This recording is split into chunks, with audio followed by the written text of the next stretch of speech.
Aan die einde van 'n jaar dink 'n mens oor die jaar. Oor die mooi dinge wat gebeur het, goeie dinge, lekker dinge. En dit hou ons vir 'n hele ruk besig en dis sommer ons inspirasie vir die nuwe jaar. Maar dan is daar dinge wat nie so lekker was nie, wat selfs nie so goed was nie. En daaroor dink ons ook. Maar dis denke waar ons 'n bietjie alleen is en as dit kan wil ons dit vinnig agterlaat. En daardie tye is Jesus die een wat ons kan help om die meeste te kry uit dit wat nie so goed was nie. Kom ons dink vandag daaroor. Here, dis die einde van die jaar. En wat 'n jaar was dit nie. En dankie vir die onbeskryflike voorreg dat ons saam met U kan dink oor hierdie jaar. Dat ons saam met U kan vorentoe kyk. En dat U spesiaal nou by ons kom sit. Wil U ons leer. Amen. Lukas 24 vertel vir ons van die warboel. Toe mense wat rustig wou gaan rou by 'n graf. By die graf kom en die persoon is weg. En sulke verwarrende berigte. Mense wat sê hy het opgestaan. En hulle is totaal verward. En dan vind ons net 'n rukkie later in Lukas 24 die verhaal van twee mense wat toe hulle hoor dat Jesus weg is en dat 'n klomp vrouens sê dat hy opgestaan het, besluit dis die laaste strooi, hulle gaan nie langer wag nie en hulle stap terug. Lukas 24 van vers 18 af. Op dieselfde dag was daar twee van hulle op pad na 'n dorpie met die naam Emmaus, 12 kilometer van Jerusalem af. Hulle was in gesprek met mekaar oor al hierdie dinge wat gebeur het. Terwyl hulle so gesels en gedagtes wissel, het Jesus self nader gekom en met hulle saamgeloop, maar hulle oë is verhinder om hom te herken. Hy vra hulle toe: "Wat is dit wat julle so ernstig met mekaar loop en bespreek?" Met somber gesigte gaan hulle staan, en een van hulle met die naam Kleopas antwoord hom: "Is u dan die enigste vreemdeling in Jerusalem, dat u nie weet van die dinge wat in die afgelope dae daar gebeur het nie?" Hy vra vir hulle: "Watter dinge?" Hulle antwoord hom: "Die dinge verband met Jesus van Nasaret, 'n profeet wat magtig was in woord en daad voor God en die hele volk, en hoe ons priesterhoofde en die lede van ons raad hom oorgelewer het om ter dood veroordeel te word en hom gekruisig het. Ons het so gehoop dat dit hy is wat Israel sou verlos. Maar boonop is dit vandag al die 3de dag vandat die dinge gebeur het. En nou het 'n paar vroue uit ons kring ons ook nog ontstel. Hulle was vanmôre vroeg by die graf en kon sy liggaam nie kry nie. Hulle het kon vertel dat hulle 'n verskyning gesien het van engele wat gesê het hy lewe. Sommige van ons mense het ook na die graf toe gegaan en het net so gekry soos die vroue gesê het. Waarom het hulle nie gesien nie?" Toe sê hy vir hulle: "Wat 'n gebrek aan begrip en wat 'n traagheid van gees. Glo julle dan nie al die dinge wat die profete gesê het nie? Moes die Christus nie hierdie dinge ly om in sy heerlikheid in te gaan nie? Daarna het hy by Moses en al die profete begin en al die skrifuitsprake wat op hom betrekking het vir hulle uitgelê. Toe hulle by die dorpie aankom waarheen hulle op pad was, het hy gemaak of hy verder wou gaan. Hulle het egter by hom aangedring en gesê: "Bly by ons, want dit is amper aand en die dag is al verby." Toe het hy ingegaan om by hulle oor te bly. Terwyl hy saam met hulle aan tafel was, neem hy die brood, vra die seun, breek dit en gee dit vir hulle. Toe gaan hulle oë oop en hulle het hom herken, maar hy het uit hulle gesig verdwyn. Hulle sê toe vir mekaar: "Het ons hart nie warm geword toe hy op die pad met ons gepraat het en vir ons die skrif uitgelê het nie?" Hulle het dadelik opgestaan en na Jerusalem toe teruggegaan. Daar kry hulle die 11 en die ander mense by mekaar en die sê: "Die Here het regtig opgestaan en hy het aan Simon verskyn." Toe vertel hulle wat op die pad gebeur het en hoe aan hulle bekend geword het toe hy die brood gebreek het. Tot sover. Wat 'n merkwaardige stuk. Twee manne wat hoop gehad het, maar wie se hoop vernietig is en wat op pad is huis toe, niks het uitgewerk nie. En hulle loop en gesels oor wat gebeur het. Terwyl hulle loop, haal iemand hulle in en hy stap saam met hulle. En dan vind ons een van die merkwaardigste stukke. As dit Jesus is wat bietjie uitvis oor wat gebeur het. Maar die feit is, hy wou nie regtig weet wat gebeur het nie, hy weet presies wat gebeur het. En ons kan so baie leer by hoe hy die situasie hanteer het. Hy kom by hulle en die Bybel sê hy het met hulle saam geloop. Interessant, in hulle nood, hulle onsekerheid, is daar iemand wat saam met hulle loop. En hy vra vir hulle 'n vraag. Nou, jy kry geslote vrae en oop vrae. 'n Geslote vraag sou wees, waar het dit gebeur? Nee, sê hulle in Jerusalem. Wat het gebeur? Nee, hulle het hom gekruisig. Dis geslote vrae, hy vorder nie. En dan kry jy oop vrae. Oop vrae wat enige antwoord kan hê. En 'n oop vraag wat eintlik vir jou wys wat op die ou se hart is. Dit gaan oor die regte antwoord nie, dit gaan oor wat hy voel. So Jesus vra 'n besondere, slim, oop vraag. As hy vir hulle sê vir my, julle lyk vir my baie neerslagtig, het daar iets gebeur? En Kleopas, wat net daar stop, amper met sy arms op sy knieë gaan staan en Jesus aankyk en sê, is jy ernstig? Jy kom nou ook van Jerusalem af. Weet jy nie wat in Jerusalem gebeur het nie? En Jesus sê, en sy woorde is, wat 'n dinge? Vertel my meer. Dis 'n oop vraag. En dan gee die twee manne wat op hulle harte is.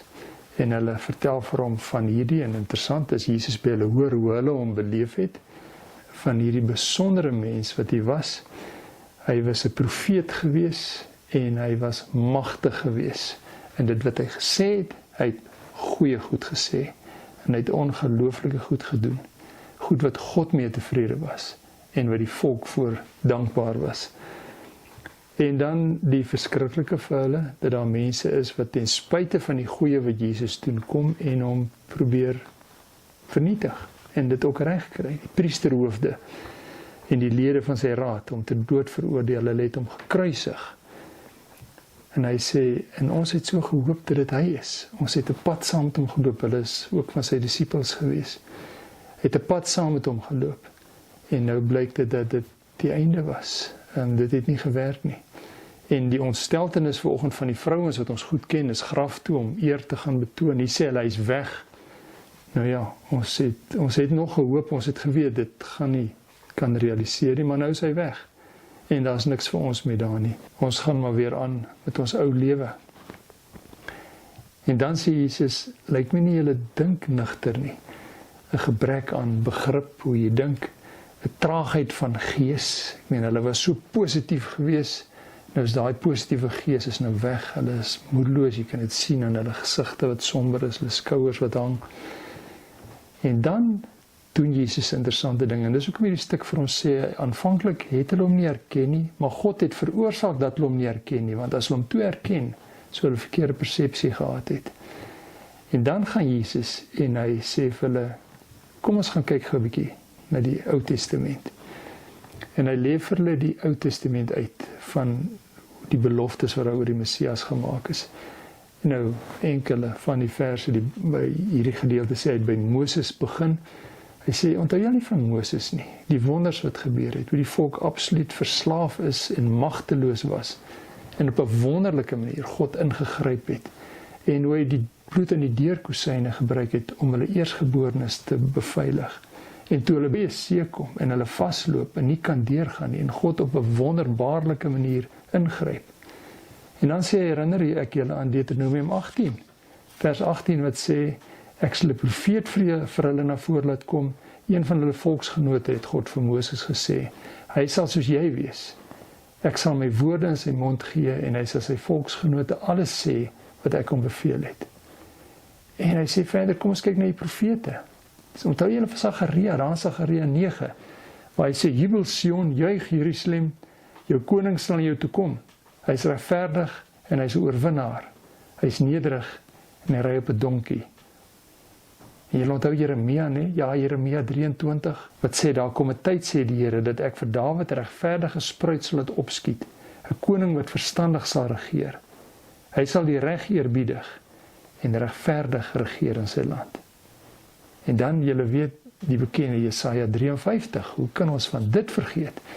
Hy was verag en deur die mense verstoot, presies soos julle nou sê, 'n man van lyding, wat pyn geken het. Iemand vir wie die mense die gesig wegdraai. Hy was verag, ons het hom nie gereken nie. Tog het hy ons lyding op hom geneem. Ons siektes het hy gedra. Oor ons oortredings is hy deurboor en oor ons sondes is hy verbrysel. Die straf wat vir ons vrede moes bring, was op hom. Deur sy wonde het daar vir ons genesing gekom. En hy gaan terug na die Bybel wat hulle geken het in daardie tyd, die Ou Testament, en hy lê vir hulle uit die beloftes wat gemaak is oor die Messias en hoe dit alles waar geword het. So hulle het oor al die jare dit geglo. Kan hulle nou skielik twyfel, nou dat dit bietjie swaar gaan, nou dat van die goed nie uitwerk soos hulle gedink het nie. En dan, na hy dit vir hulle uitgelê het, kom hulle by die dorpe waar hulle op pad was.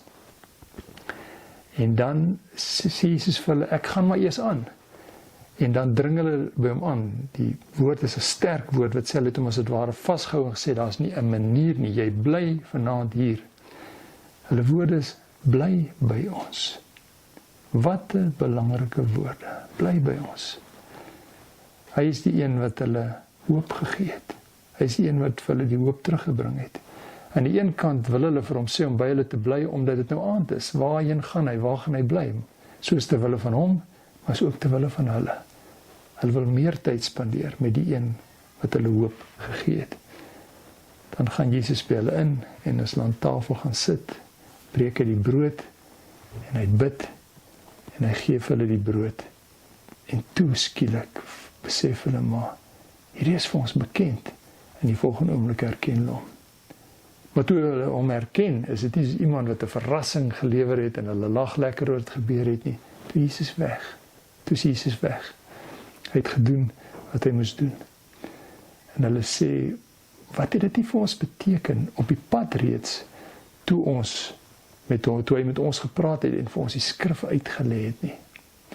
So nie net hulle sien van Jesus was vir hulle die wonderlikste nie, reeds voor die tyd, voor hulle hom gesien het, toe hulle nog al die twyfel gehad het, al die onsekerheid oor sy opstanding, toe reeds sê hulle, het daar binne in ons harte iets gebeur. Toe skielik het ons 'n stuk sekerheid gekry. Ons harte het warm geword, toe hy vir ons die skrif uitgelê het.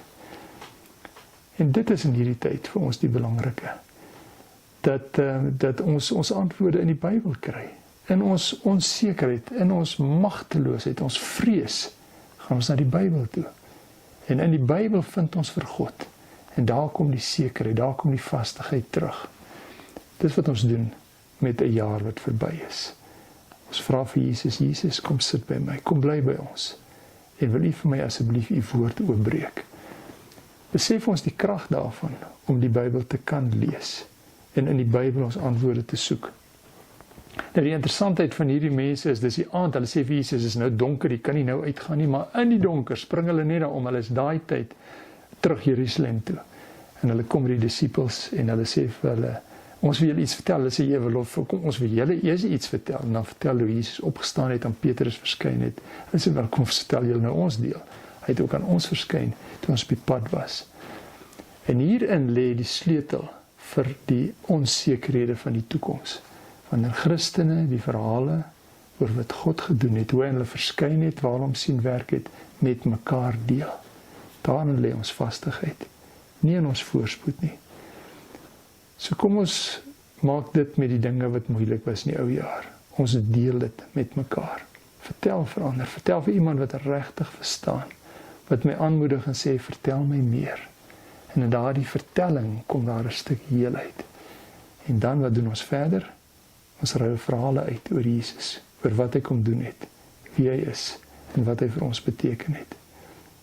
Here, dankie dat U so by ons kom stap het, by ons kom sit het, dat U ons kom leer het, ons net weer bedag gemaak het, dat ons op 'n syspoor gaan, dat ons mislei word deur dinge wat verkeerd gaan, maar dat ons vastigheid U is, en die pad wat U met ons geloop het in hierdie jaar en deur ons lewe verder, en dat U die een is wat ons kan vertrou, dat ons verhouding met U die krag is in ons lewe. Dankie dat ons hierdie jaar kan afsluit op die regte manier, in U teenwoordigheid, saam met U kinders. Dankie dat ons U kan dank vir dit wat mooi was, en kan weet dat U ook by ons was, toe dit moeilik was. Ons eer U. Amen.